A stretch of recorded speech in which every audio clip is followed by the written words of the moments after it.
Hey guys, Mike here. In this video, I'm going to explain how I evaluate the offensive capabilities of all my units. And it's a pretty simple chart. So there's basically one overall rating that I'll give to the unit. And this rating can change as the playthrough goes on, right? Some people may start off overpowered, and then they start to fall behind and they start to become on thin ice. Or it could be the other way around where, they start off on thin ice, but they get stronger, they get good level ups, they grow into their role really quickly or really steadily.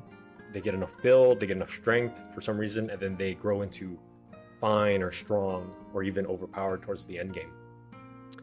And the beauty about Fire Emblem is that this rating for every unit is constantly changing over and over as you play through the game and go through the chapters. So the first thing I'll look at is the criteria in this column, which is the offensive output. And how I like to look at it at a very, average place to start is right here, the yellow, 1 round class advantage. Now, there are some classes that are stronger or have more of an advantage against other classes. For example, generals, I feel, are naturally stronger against wolf knights and even thieves because the attack power on wolf knights and thieves could be quite low compared to the general's defense, so they're not damaging the generals in any way, and because they can't even damage the generals, they're not even poisoning them, so it's sort of not necessarily a hard counter, it's more of a class advantage, right? For a given equal level of two classes and you were to pit those two classes against each other, then which class would most likely win, right? So in a general versus a wolf knight, I would put my money on the general, right? So that's what I would consider a class advantage. And then another example is, say, swordmaster versus mage, right? I would put my money on the swordmaster. Another very basic example is mage versus armor, right? Mage, if they have the attacking advantage, then the mage should come out on top against an armor because armor is weak to magic. Now, if it's the other way around, if the armor attacks first, the armor may actually come out on top because the mage has low defense, so the armor can usually bust pretty hard and hit the mage pretty hard.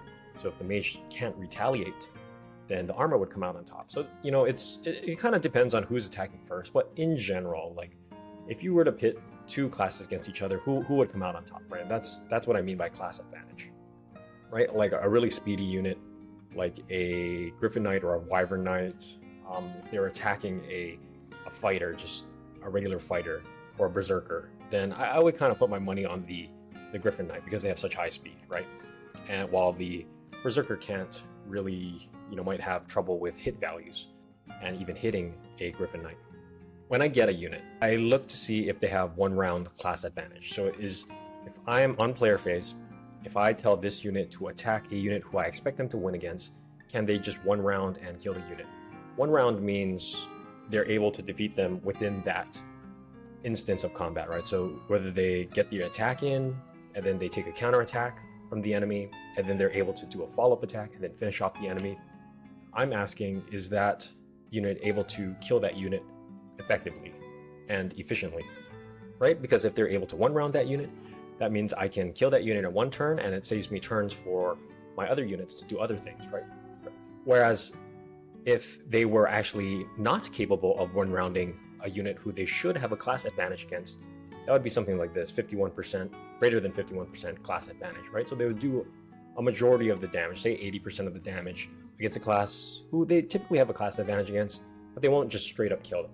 And that's not good because then another unit has to come in and help them finish off the unit, right? So that's spending 2 moves to actually kill 1 unit, right? So that's not that good. Now, the thing I have above here, above the 1 round class advantage in yellow, is the green 1-shot class advantage. So this means the unit, when they attack on the player phase, are they able to just straight up kill the unit in 1 hit, right? And that's good because it means your unit will take no counterattack damage on retaliation. Now, what's even better is this up here, right here, 1 round class advantage plus others. So this means they're able, within 1 round of combat, they're able to kill the unit who they have a class advantage against, but they can also do that for other units, right? So they're starting to expand outside of what their comfort zone is, and they're able to one round other units, right? So that's even better because when they can handle the units that they're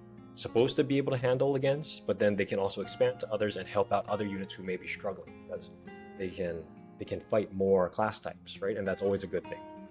And then we have over here in blue, one shot all classes. Now this is just a straight up overpowered unit. It's probably someone you probably invested a lot, or you pumped a lot of resources into, or they got a lot of good level ups just over the whole game, so they're just starting to be overpowered. And that's good. It's good, but it has sort of a limit, right? Because on player phase you can only attack once, right? And if you only have one unit that can be effectively on player phase, then there's sort of a hard limit of what they can do, right? They can't fight multiple times on player phase. I mean, granted, you could use a dancer, but there is a limit, right? You can't just have them fight everybody. Even though they are capable of fighting everybody, you can't technically have them fight everyone, right? Other people have to move on player phase and have a responsibility on player. So while being overpowered in blue, one-shotting all classes is good, it's not the end-all be-all, right? And then if we go down here, to go in the opposite direction with the orange colors here, we already talked about 51, greater than 51% class advantage. That's pretty good, right? It's not good, but it's all right from the sense like, okay, I can do a large majority of the damage on the enemy, then someone can finish them.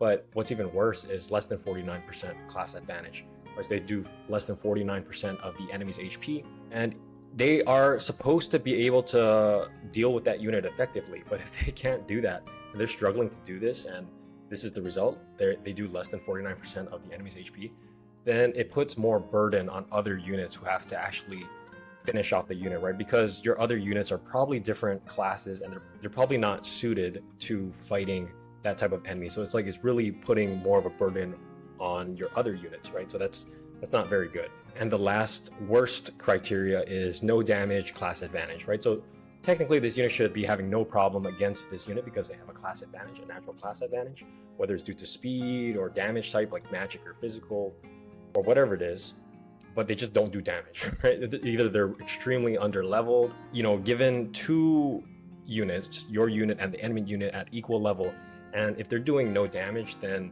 that means they're severely lacking some stats, or they just didn't grow, or they missed out on a lot of stats, or got bad level ups, and they're just falling behind, that they do no damage, which is not good at all.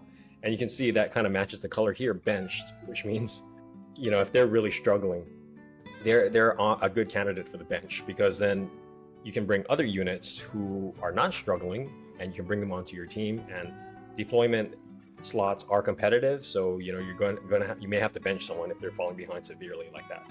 Usually I've found in Fire Emblem Engage, no one is that bad that they're just straight up benched. You can usually make someone work. I mean, it might take some work, might take a few chapters for them to catch up, or take a few chapters for them to just kind of go through those growing pains and be able to get up to the class advantage, like a one-round class advantage, or at least a 51% class advantage. But I really don't find there's anyone that I benched. I mean, the only time I benched units was probably my first playthrough, when I wasn't sure about the power levels of the different units in the game, and how whether units hard fell behind or whether they were able to catch up. But I think for Engage, I think just straight up benching units is probably not necessary. So I think you can use the units whoever you want. You just need to probably give them a little bit more time and more care. There are some playthroughs, I'll find some units on thin ice, but if they're on thin ice, it's not for very long.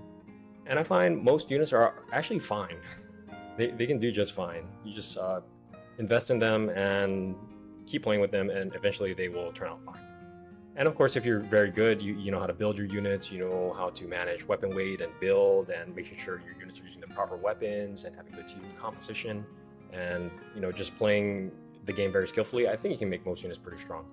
I think it's pretty rare to have an overpowered unit, because unless you're just dedicating all resources into just one unit, then that's really the only way to make them overpowered. And even then, like I said, it's not ideal to do that, because that one unit can only do one attack on player phase. I mean, maybe that you can make them fight on enemy phase as well, but then the question is, okay, are you going to use other units? And if your other units are falling behind because you're funneling too many resources into that overpowered unit, is that really a good idea? I don't know. It's debatable. I mean, people play different ways. So for me personally, I just like to have everyone strong. I really don't care about having overpowered units. As long as the whole team is strong or fine and strong, then I'm pretty happy. And then the last column I have here is just something to consider, is just how much damage does the unit take on retaliation, so when they get counterattacked by the enemy, right? And typically for the overpowered units, they won't take it damage on retaliation, because if they can just one-shot the enemy, there's no chance it's going to get retaliated, right? And another way a unit can take no damage on retaliation is if they have sufficiently high void or defense or resistance, depending on whether they're a dodge tank or just a straight up physical damage tank or a res tank. And no damage on retaliation is good because it saves you turns, because you don't have to heal the unit on the following turn, right? It just saves you turns, and it's more efficient. It's fundamentally more efficient. And then in yellow, we have minor damage on retaliation. They may take some chip damage. Orange it's not that good, taking large damage on retaliation. I mean, even if you take a large damage on retaliation, a heal staff is not really going to cut it. You probably have to use a mend or a recover. So that's obviously not ideal. And then death on retaliation should be obvious. The unit just straight up dies on retaliation. This is actually very relevant for bosses, because if the unit doesn't have enough HP or defense or tanking capabilities, they actually can't even fight against bosses. So this is actually more relevant than you think. It's more relevant for boss fights, right? Just for regular enemies, it's not that relevant. Most units will be able to survive at least one hit from regular enemies. Granted, they aren't weak to that enemy. But for bosses can hit pretty hard. So this is actually something very relevant and something to consider. And if a unit does have death on retaliation, that unit can only really finish off bosses, right? Because you need to let your tankier units who can take a hit actually chip the boss and do some damage to the boss. And then you have to let your weaker units who have death on retaliation be able to kill the boss and finish them off before the boss can even retaliate, right? So like I said, this is actually pretty relevant. Don't just dismiss all of these, right? And these are one factor that you have to consider when rating a unit as overpowered, strong, fine, on thin ice, or benched. So in summary, just look at how much damage they can do to classes of equal level that have sort of a class advantage against, and then try to see if that unit can expand to other classes where they can do more damage against other classes that they don't normally have an advantage against. And that's a good news, because it shows that unit is growing very well and they're starting to expand and take the load off other allies who may have trouble, right? And that's a good thing. So that means they're strong. And then again, overpowered one shot, it's kind of whatever. Overpowered, right? And then you also have to look in the other direction. If they're starting to struggle against units they should have a class advantage against, it may put them on thin ice, right? And then as it gets worse and worse, where they're not even doing damage and they're not even contributing, then they are a candidate for being benched, right? And that's the offensive capabilities right here. And then just also keep in mind the defensive capabilities and the survivability of the unit, depending on how much damage that they take from the enemy, and even considering death on retaliation, especially when fighting bosses. So, and this is how I, generally rate the units. Again, these ratings change for the units as the playthrough goes on, right? So, and when I do my playthroughs, I'm just constantly evaluating the units on this criteria, and I will, if someone is on thin ice or is on fine and I want to make them stronger, I'm always thinking from the RPG elements of like, what weapons can I equip, what skills can I inherit, just what things can I do to tweak the unit to, just make them even stronger, right? And that's how I play the game. Anyways, that's pretty much it for this video. Hope you enjoyed, and thanks for watching.